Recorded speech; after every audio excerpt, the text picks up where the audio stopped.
Look up at the night sky, or down at the phone in your hand. When we observe the universe, our brains process two separate questions. First, what is it? This is essence, or mahiyat, a blueprint, like a mathematical triangle.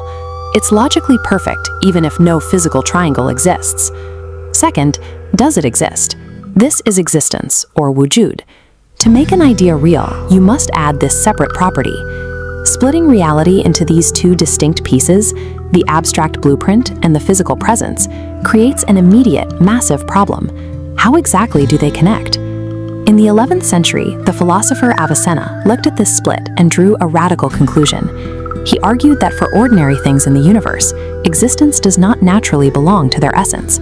Instead, he classified existence as an accident, a temporary external property that has to be forcefully pasted onto an otherwise empty concept.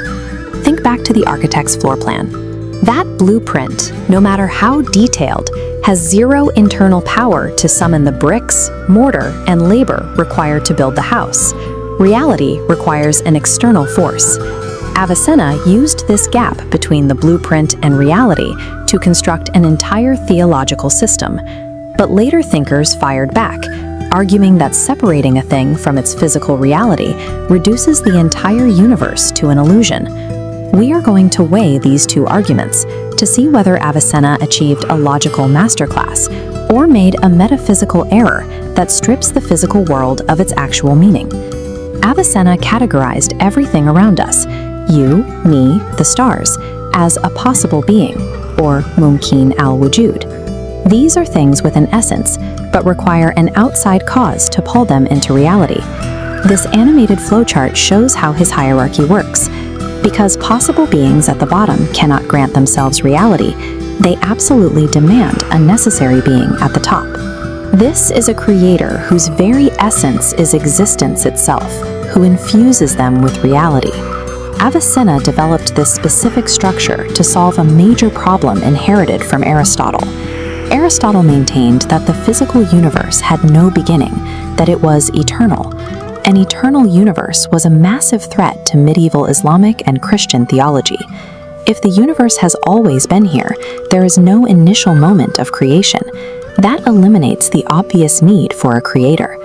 By slicing reality into essence and existence, Avicenna bypassed the issue of time entirely. He argued that even if the universe has existed forever, it is still just an eternal collection of mere possible beings. In this system, creation is a continuous process. To prevent the cosmos from vanishing, God must actively supply the accident of existence to every object in every single moment. The cost of this system is that it forces us to view physical objects as secondary. It requires a structure where God is primarily dealing with a catalog of abstract, pre-existing blueprints rather than raw physical matter. Avicenna sacrificed the independent reality of the physical universe to secure a logical proof of divine dependency. A century later, the Andalusian philosopher Averroes completely rejected this division. Averroes argued that existence is not an external accident glued onto an object. The physical act of being is the absolute truth and reality of a thing. If you take a physical tree and intellectually strip away its physical presence, what you have left isn't a profound architectural blueprint, it is a human hallucination. In this matrix, we see their definitions. For Avicenna, existence is an external accident. For Averroes, it is intrinsic reality. Regarding theological utility, Avicenna proves continuous dependency on a creator. Averroes limits that clean separation between God and physical matter.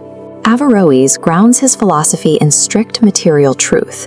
He makes it much harder to use metaphysics as a simple tool for proving God, but he prevents the physical world from being reduced to a mere mirage. You are left to choose between two very different interpretations of reality, a universe where existence is a borrowed gift, or a universe where physical existence is the defining truth. If you are a system builder looking to logically bridge a perfect creator with an imperfect universe, you should adopt Avicenna. His framework secures that dependency. If you are an empirical realist who demands physical grounding and believes abstract concepts are human constructs, side with Averroes.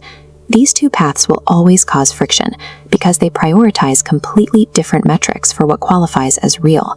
The framework you adopt changes how you perceive the weight and value of the objects and people around you every single day. This debate did not end in the Middle Ages. The exact terminology Avicenna developed survived right into the 20th century. Philosophers like Jean-Paul Sartre built the entire modern existentialist movement using these exact concepts. Sartre famously flipped the medieval order, declaring that for human beings, existence precedes essence. We are born first into reality with no predefined blueprint, and we have to define our own nature later through our choices. The exact metaphysical tool Avicenna designed to prove our absolute dependency on God was eventually turned upside down to argue for radical human independence. Whether the goal is to define divine necessity or human freedom, the distinction between what a thing is and that it exists dictates how much weight we give to the physical world around us.